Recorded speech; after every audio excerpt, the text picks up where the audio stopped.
Psychology of money এই বইটা আজকে আমি রিভিউ করব এবং এই বইটা চমৎকার একটা বই। আমি মনে করি সবার এই বইটা পড়া উচিত, কারণ মানি নিয়ে কিন্তু আমাদের প্রতিদিন ম্যানেজ করতে হয়। আমাদের চলাফেরার ক্ষেত্রে, আমাদের ডিসিশন মেক করার ক্ষেত্রে মানি কিন্তু খুবই ভাইটাল একটা এলিমেন্ট। এই বইটা আমার পড়া হয়েছিল 11 জুলাই। তো 11 জুলাই আমার বন্ধুর বিয়ে খেতে আমি চট্টগ্রাম যাই। তো ট্রেনের মধ্যে আমি একটা পোস্ট করি সোশ্যাল মিডিয়াতে যে আমি এই বইটা আজকে শেষ করব ট্রেনের মধ্যে। বাট ট্রেনের মধ্যে বইটা আসলে শেষ করতে পারি নাই। বাট এটা আমার সবচেয়ে ফাস্টেস্ট বই আসলে আমি অ্যাকমপ্লিশড করছিলাম, শেষ করছিলাম।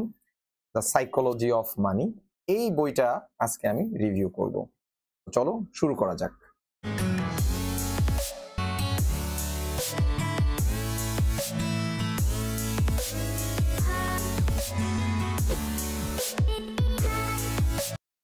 সাইকোলজি অফ মানি বইটা অথর হচ্ছে মর্গান হুজেল, এবং এই অথরের কিছু গুরুত্বপূর্ণ কথা আমি আজকের এই ভিডিওতে বলবো। এবং এই বইটার মধ্যে অনেক পার্সপেক্টিভ ভিউ আছে, বাট সবকিছু তো আসলে এক ভিডিওর মধ্যে আলোচনা করা সম্ভব না। বাট আমি চেষ্টা করব খুব কম সময়ের মধ্যে ইম্পর্টেন্ট ফ্যাক্টরগুলো আলোচনা করতে। তো লেখক এই বইটাতে একটা মজার একটা বিষয় বুঝাইছে যে আসলে মানি ম্যানেজমেন্ট বা ফাইন্যান্সিয়াল ডিসিশনটা কোনো হার্ড সায়েন্স না। যে আমরা ভাবি না যে ধরো যারা রিচ তারা হয়তো অনেক মেধাবী বা তারা খুবই ইন্টেলেকচুয়াল পিপল, বাট বিষয়টা এখানে লেখক এভাবে বুঝায় নাই। মানি ম্যানেজমেন্টটা টোটালি ডিপেন্ড করবে আমাদের সফট স্কিলের উপর, নট হার্ড সায়েন্স। তো এই জিনিসটা বোঝানোর জন্য সে দুইটা ব্যক্তিকে প্রথম দিকেই তার বইয়ের ভিতরে আলোচনা করছে। দুইটা ব্যক্তিকে কম্পারিজন করছে যে আসলে মানি ম্যানেজমেন্ট বা তুমি ফাইন্যান্সিয়ালি সাউন্ড হওয়াটা আসলে তোমার খুব বেশি যে বুকিশ বিষয় থাকতে হবে বা তোমার খুব বেশি স্কিল থাকতে হবে, এটা ম্যান্ডেটরি না। তো লেখক প্রথমেই রোনাল্ড রিড নামে একজন ব্যক্তির কথা তার বইয়ে উল্লেখ করছে, যে ব্যক্তিটা আসলে একজন জেনিটর ছিল। তো জেনিটর বিষয়টা কি? জেনিটর বিষয়টা হচ্ছে খুবই লো লেভেলের কোনো জবকে বোঝায়। যেমন তোমরা বিদেশে যারা থাকো তারা জানো যে ব্লু কলার জব এবং হোয়াইট কলার জব নামে দুইটা বিষয় আছে। ব্লু কলার জব হচ্ছে অনেক বেশি লেভারাস টাইপের জব, বা যেটা আমরা বাংলাদেশিরা আসলে কামলা বা এই টাইপের ওয়ার্ড গুলো ইউজ করে থাকি। যদিও সব কাজই সম্মানের এবং সব কাজের ভিতরেই অনেক ধরনের ধৈর্যের পরীক্ষা আছে এবং স্কিল না থাকলে কোনো কাজে এক্সপার্ট হওয়া যায় না। বাট ব্লু কলার জব বলতে যেটা লেভারাস টাইপের জব গুলাকে বোঝানো হয়। আর হোয়াইট কলার জব হচ্ছে যারা অ্যাডমিনিস্ট্রেটিভ টাইপের বা অফিস টাইপের বা ডেস্ক টাইপের যে জবগুলো থাকে সেটা। তো এখানে লেখক বলছে যে রোনাল্ড রিড যে ব্যক্তিটা ছিল সে একজন জেনিটর ছিল। তো জেনিটর থাকার কারণে এটা খুবই স্বাভাবিক যে তার ইনকাম অনেক কম হবে, এবং ইনকাম কম থাকার জন্য সে হয়তো অত বড় লোক হতে পারবে না।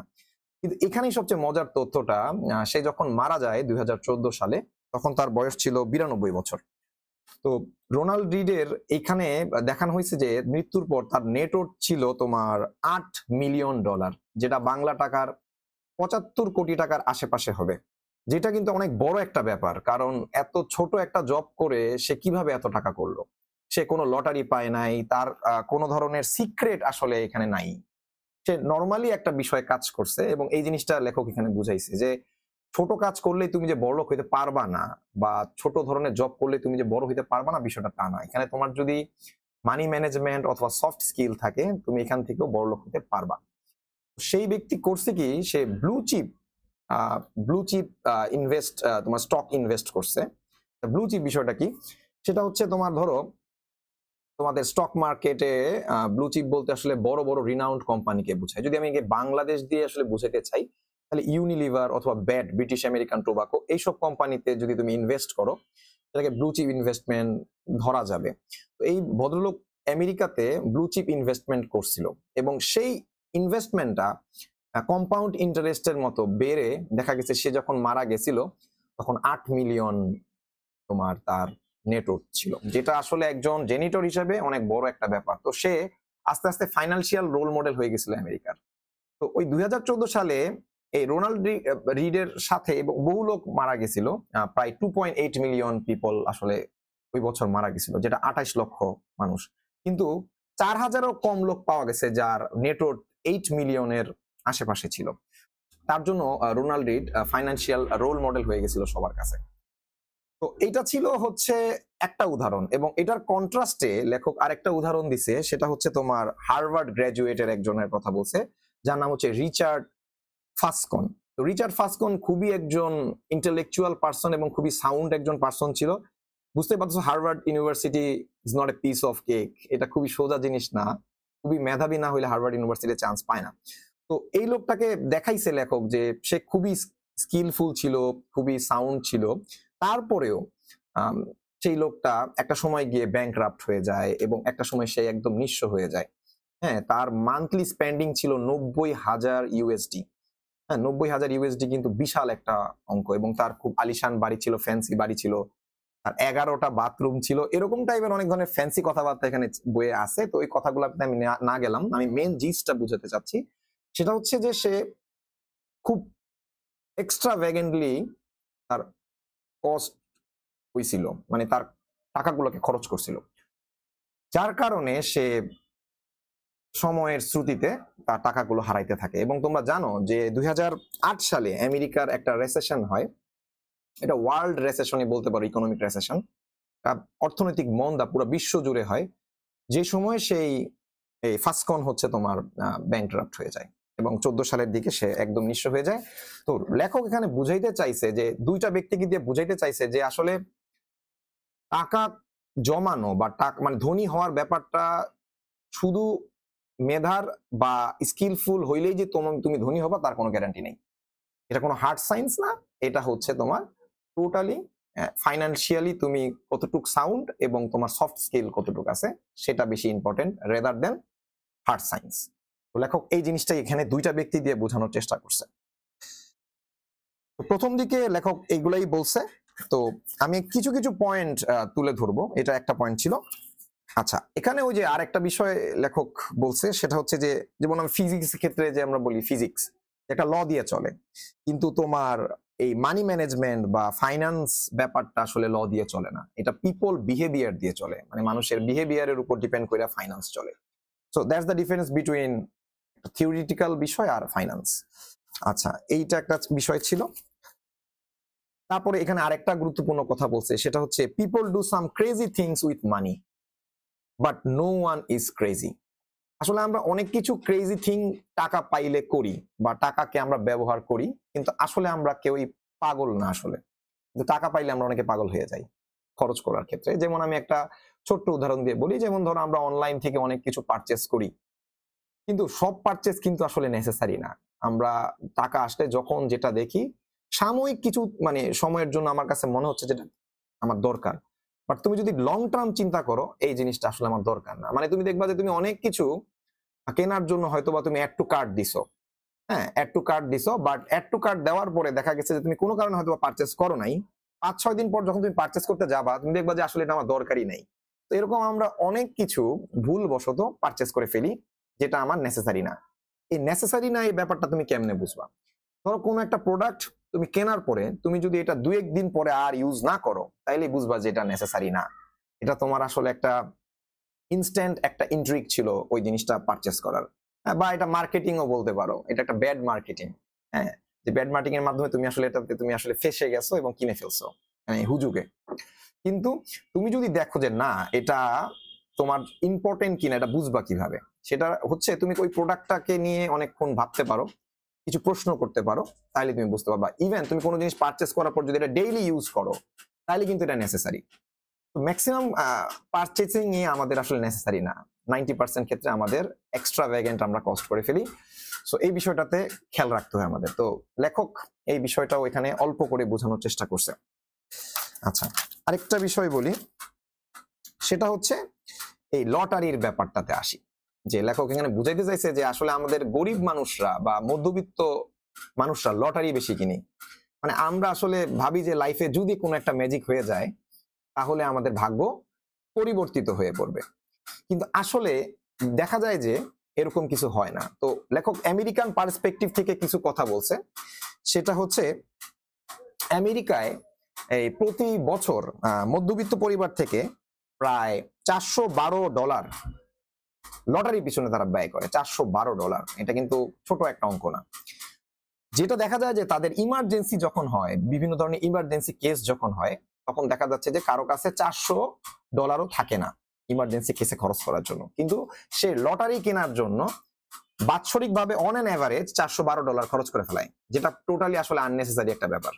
কারণ লটারি কিন্তু একজনই জিতবে, কিন্তু হাজার হাজার মধ্যবিত্ত পরিবার কিন্তু লটারি কিনতেছে।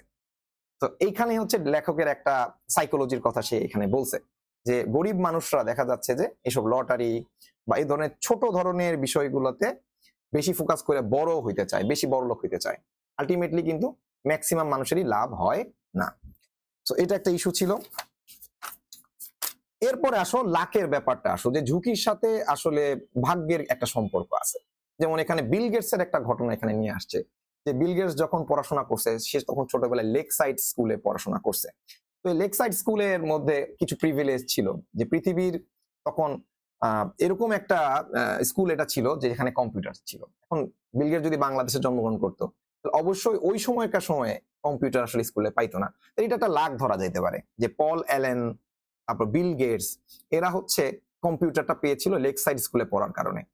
তো এখানে ভাগ্যটা অবশ্যই জড়িত, কারণ বিল গেটস ওইখানেই যে পড়বে সেটা ভাগ্য নির্ধারণ করছে, এবং বিল গেটসের জন্ম যে এখানেই হবে এটাও একটা ভাগ্যের ব্যাপার। তো লেখক এখানে বলছে যে ভাগ্যটাও একটা ফ্যাক্ট, তুমি ঝুঁকি যে নিবা সেটাও একটা বিষয় আছে, বাট ঝুঁকিটা যে মানে তোমার মানে মানে তোমার সাইডে চলে আসবে সেটা আসলে ভাগ্যের উপর নির্ভর করে। এবং ভাগ্য দিয়ে সে আরেকটা জিনিস বুঝেছে, তার আরেকটা সহপাঠী ছিল যার নাম ছিল কেন্ট ইভেন্স। এই কেন্ট ইভেন্সও কিন্তু বিল গেটসদের সাথেই কম্পিউটার চর্চা করছে এবং একজন ব্রিলিয়ান্ট মাইন্ডসেট পিপল ছিল। কিন্তু সমস্যাটা যেটা হয়েছে, এই লোকটা একটা মাউন্টেন এক্সপিডিশন করতে গিয়ে মারা যায়, এবং সেটাও দেখো একটা ভাগ্যের কত খারাপ একটা দিক। সে যদি বেঁচে থাকতো তাহলে মাইক্রোসফটের মতো একটা কোম্পানির সাথে সে $1 বিলিয়ন কোম্পানির সাথে সে কিন্তু সংযুক্ত থাকতো, এবং সে যথেষ্ট রিচ থাকতো এবং রিনাউন্ড থাকতো। বাট সেটা হয় নাই, সে মাউন্টেন এক্সপিডিশনে সে মারা যায়। এবং এই মারা যাওয়ার ব্যাপারটা খুব ইন্টারেস্টিং, যে প্রতি বছর 36 জনের মতো মাউন্টিং এভারেস্টে আমেরিকায় মারা যায়, এবং তার মধ্যে যদি তুমি প্রবাবিলিটি করো তাহলে দেখা যাচ্ছে মাত্র মিলিয়ন মানে 10 লক্ষে একজন লোক তোমার হচ্ছে হাই স্কুল থেকে মারা যায়, এবং সে একজন লোকই হচ্ছে কেন্ট ইভান্স। তাহলে বুঝো কতটা তার ভাগ্য খারাপ ছিল, যে 1 মিলিয়নে একজন সাধারণত সচরাচর মারা যায় হাই স্কুল থেকে। সো এটাই এখানে লেখক বোঝানোর চেষ্টা করছে যে ভাগ্যটা কতটা ইম্পর্টেন্ট, এবং ভাগ্যটাও একটা ফ্যাক্টর আমাদের জীবনে সাকসেসফুল হওয়ার ক্ষেত্রে। এরপরে আসো আরেকটা বিষয় লেখক এখানে বুঝাইছে, সেটা হচ্ছে লিনিয়ার প্রোগ্রেশনের সাথে এক্সপোনেনশিয়াল প্রোগ্রেশনের একটা সম্পর্ক। এখন তোমাকে যদি বলা হয় যে 8 + 8 + 8 + 8 + 8 + 8 কত, তুমি কিন্তু হিসাব করে বলে ফেলতে পারবা যে এত। কিন্তু 8 × 8 × 8 × 8 তুমি যে ইনটু করতে থাকো 8 গুলাকে, তখন কিন্তু এটা একটা এক্সপ্লোডিং ফিগার আসবে, যে ফিগারটা তুমি কখনোই মাথায় হিসাব করে বলতে পারবা না। তোমাকে ক্যালকুলেটর নিয়ে বসতে হবে বা কোনো মেশিন নিয়ে তোমাকে বসতে হবে। এই হচ্ছে একটা বিষয়। তো লেখক বুঝাইছে যে এক্সপোনেনশিয়ালি গ্রোথটা অনেক বেশি আপরাইজিং, যেটা লিনিয়ারলি হয় না। তো এক্সপোনেনশিয়াল গ্রোথের ক্ষেত্রে এই কম্পিউটারকে দিয়ে লেখক বোঝানোর চেষ্টা করছে যে আমাদের কম্পিউটারের যে স্টোরেজ সিস্টেমটা, সেই স্টোরেজ সিস্টেমটা কিন্তু এক্সপোনেনশিয়ালি গ্রোথ হয়েছে, লিনিয়ারলি গ্রোথ হয়নি। সো এই ছিল আরেকটা বিষয়। আচ্ছা, আরেকটা বিষয় যে আমরা প্ল্যানিং করি, তো প্ল্যানিং আসলে কিভাবে করা উচিত? প্ল্যানিং করা উচিত যে কোনো একটা ঘটনা ঘটার পরে সেটার বেসিসে আরেকটা প্ল্যান করা উচিত, কিন্তু অ্যাকর্ডিং টু প্ল্যান করা উচিত না, কারণ অ্যাকর্ডিং টু কোনো কিছু হয় না, কারণ সময়ের সাথে সাথে সবকিছু পরিবর্তিত হয়। তো লেখক এটা খুবই গুরুত্বপূর্ণ কথা বলছে যে in fact the most important part of every plan is planning on your planning, not going according to planning.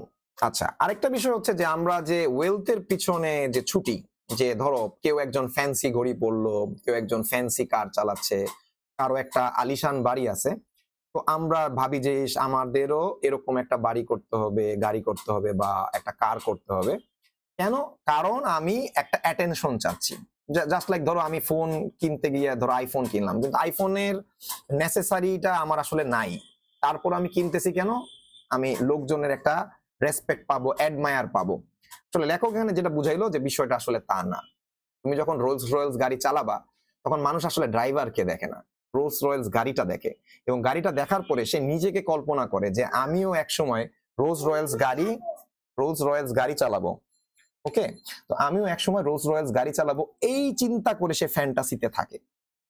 আসলে ব্যাপারটা এরকম না যে ওইখানে ড্রাইভারটাকে সেটা কেউ দেখতেছে না, কিন্তু ড্রাইভার কি মনে করতেছে যে আমাকে সবাই দেখতেছে, এবং এই রোজ রয়েলস গাড়ির কারণে আমাকে সবাই অ্যাডমায়ার করতেছে, রেসপেক্ট করতেছে। আসলে অ্যাডমায়ার বা রেসপেক্ট এই বিষয়টা আসলে ওয়েলথ দিয়ে কেনা যায় না। এটা এটা কিনতে হইলে তোমাকে হেল্পফুল পার্সন হইতে হবে, তোমাকে অনেক বেশি সমাজ সেবা কাজ করতে হবে, মানুষের উপকার করতে হবে, মানুষের বিপদে পাশে দাঁড়াইতে হবে, হ্যাঁ, এবং ভালো কিছু কাজ করতে হবে যেই কাজের কারণে মানুষ তোমাকে রেসপেক্ট করবে। কাইন্ড অফ সেলফলেস কাজ করতে হবে। তো লেখক এখানে বুঝাইতে চাইছে আসলে ওয়েলথ কিনে তুমি রেসপেক্ট অ্যাডমাইরেশন গেইন করতে পারবে না, তোমাকে সেলফলেস কাজ করেই রেসপেক্ট অ্যাডমাইরেশন গেইন করতে হবে। তো এটা খুবই একটা ইম্পর্টেন্ট লেসন আমাদের জন্য, যে আমরা আসলে সম্পদের পিছনে সম্পদ অর্জন করতে গিয়ে নিজেদেরকে বিক্রি করে ফেলি বিভিন্ন ভাবে, এবং ভাবি যে সম্পদটা যদি আমি গেইন করতে পারি মানুষ আমাকে আরো বেশি রেসপেক্ট করবে, ভালোবাসবে। আসলে বিষয়টা তা না। বিষয়টা হচ্ছে যে তোমাকে রেসপেক্ট বা ভালোবাসবে মানুষ তখনই যখন তুমি একজন নিঃস্বার্থভাবে তুমি যে কোনো কাজ করবা বা মানুষকে হেল্প করবা। এটা খুবই ভালো একটা ইম্পর্টেন্ট লেসন ছিল, কারণ আমরা কিন্তু সবাই সম্পদের পিছনে ছুটছি, ফ্যান্সি বিষয়গুলোকে গ্র্যাব করার চেষ্টা করছি, কেন? পাবলিক অ্যাটেনশন পাওয়ার জন্য, বা মানুষ আমাকে রেসপেক্ট করবে, অ্যাডমায়ার করবে আমার সম্পত্তির উপর বিবেচনা কইরা। কিন্তু কেউ যদি করেও থাকে সেটা আসলে মেইন অ্যাটেনশন না, মেইন গোল না। ওকে, কেউ যদি এটা করেও থাকে এটা আসলে মেইন অ্যাটেনশন না, এটা ফেক, এটা টোটালি ফেক। অরিজিনালি তোমার রেসপেক্টটা হচ্ছে যে মন থেকে আসার যে ব্যাপারটা, এবং এটা তখনই আসবে তুমি যখন সেলফলেস কোনো কাজ করবা, এমন কিছু করবা যেটা তোমার স্বার্থ জড়িত না। তো লেখক এই জিনিসটা এখানে বোঝানোর চেষ্টা করছে। তো সুতরাং আমাদের এখান থেকে শিক্ষা লাভ করতে হবে যে আমাদের আসলে টাকার পিছনে বেশি ছোটার ব্যাপারটা, যে একদম পাগলা ঘোড়ার মতো যে আমরা ছুটি, এই জিনিসটা যে আমরা করি রেসপেক্ট পাওয়ার কারণে যদি কেউ করে থাকো তাহলে এইখান থেকে সরে আসতে হবে। তো আমাদের সবকিছু প্ল্যানিং এর বেসিসে প্ল্যানিং করতে হবে, অ্যাকর্ডিং টু প্ল্যানিং এ যাওয়া যাবে না। লেখক এই জিনিসটা বলছে, কারণ সময়ের সাথে সাথে আমাদের সবকিছু পরিবর্তন হতে থাকে। তুমি যেই প্ল্যানিংটা 5 দিন আগে করছিলা, 5 দিন পরে সেই প্ল্যানিংটা হয়তোবা যথার্থ নাও হইতে পারে। তো এটা খুবই ভালো একটা লাইন ছিল। এবার আসো আরেকটা বিষয় নিয়ে কথা বলি। যেমন ছোটবেলা থেকে আমরা বিভিন্ন ধরনের স্বপ্ন দেখে থাকি যে আমি বড় হয়ে এটা হব। তো এখানে লেখক একটা 5 বছরের ছেলের একটা ঘটনা বলছে যে সে ট্রাক ড্রাইভার হইতে চায় ছোটবেলায়, কারণ ট্রাকের প্রতি তার ছোটবেলা থেকে অনেক ফ্যাসিনেশন ছিল, গাড়ির প্রতি। কিন্তু যখন সে বড় হইলো তখন দেখলো যে truck driver is not a good profession, বা এটা খুব গুড ক্যারিয়ার না। সে যখন বড় হইলো তখন সে তার কিন্তু মোমেন্টামটা চেঞ্জ করলো, বা তার ইচ্ছাটা, তার এইমটা চেঞ্জ করলো। হ্যাঁ, কারণ সে তখন বুঝতে পারছে ছোটবেলায় সে আবেগের বশে অনেক কিছুই চিন্তা করে ফেলছে। সেম ভাবে যে আমরা ডাক্তার, ইঞ্জিনিয়ার, লয়ার হওয়ার স্বপ্ন দেখি, বা বিশেষ করে যারা পাইলট হওয়ার স্বপ্ন সবচেয়ে বেশি দেখে বাঙালি কিন্তু ছোটবেলায় ম্যাক্সিমাম 90% তুমি যে জিজ্ঞেস করো বলবে যে আমার পাইলট হওয়ার স্বপ্ন ছিল। কিন্তু পরবর্তীতে দেখা গেল যে পাইলট হওয়ার যে রিকোয়ারমেন্ট বা পাইলটের যে জীবন, সেই জীবন আসলে বাঙালি চায় না। সো এটা একটা বিষয়, এটা খুবই ইম্পর্টেন্ট একটা বিষয় লেখক এখানে উপস্থাপন করেছে, যে তোমার সময়ের সাথে সাথে তোমার চয়েস চেঞ্জ হওয়ার ব্যাপারটা। এবং লাস্ট একটা পয়েন্ট দিয়ে আজকে আমার রিভিউটা শেষ করব, সেটা হচ্ছে দীর্ঘ সময়ে কোনো একটা বিষয় স্টিক থাকা। যে আমরা সময়ের সাথে সাথে কিন্তু আমাদের এইম গুলাকে চেঞ্জ করি। যেমন ওয়ারেনের বাফেটের একটা উদাহরণ এখানে দিচ্ছে, যে ওয়ারেন বাফেট কেন এত সাকসেসফুল তার ফাইন্যান্সিয়াল বিষয়ে, বা সে কেন এত রিচ। তো ওয়ারেন বাফেট এত সাকসেসফুল এই কারণে, ওয়ারেন বাফেট বিগত কয়েক দশক ধরে সে একই ধরনের কাজ করে আসে এবং একই ধরনের ডিসিশনে সে স্টিক আছে। দেখো, সে কিন্তু শেয়ার বাজারে কাজ করে, শেয়ার বাজারে কি লস হয় না? হয়। লস হওয়ার পরেও সে শেয়ার বাজার নিয়েই পড়ে আছে। তো ওয়ারেন বাফেট একটা বিষয় নিয়ে ডিকেডস এর উপর ডিকেডস সে স্টিক আছে। তো লেখক এখানে বলছে যে আমরা কিন্তু আসলে কোনো একটা বিষয়ে 10 বছর, 20 বছর, 30 বছর কিন্তু একই সিদ্ধান্তে বা একই ধরনের কাজে থাকি না, যার কারণে আমাদের সাকসেসটা আসে না। তো এখানে বুঝাইতে চাইছে লেখক যে তোমরা স্টিক যদি থাকো, কোন একটা বিষয়ে অনেক বেশি স্টিক থাকো অনেক বছর ধরে, তাহলে তোমার সফলতা আসবেই। এবং ওয়ারেন বাফেট হচ্ছে এর একটা সবচেয়ে পারফেক্ট উদাহরণ। সো এই ছিল সাইকোলজি অফ মানি বইয়ের মর্গান হুসেল অথরের লেখা বিষয়ের কিছুটা সারাংশ আমি বলার চেষ্টা করলাম।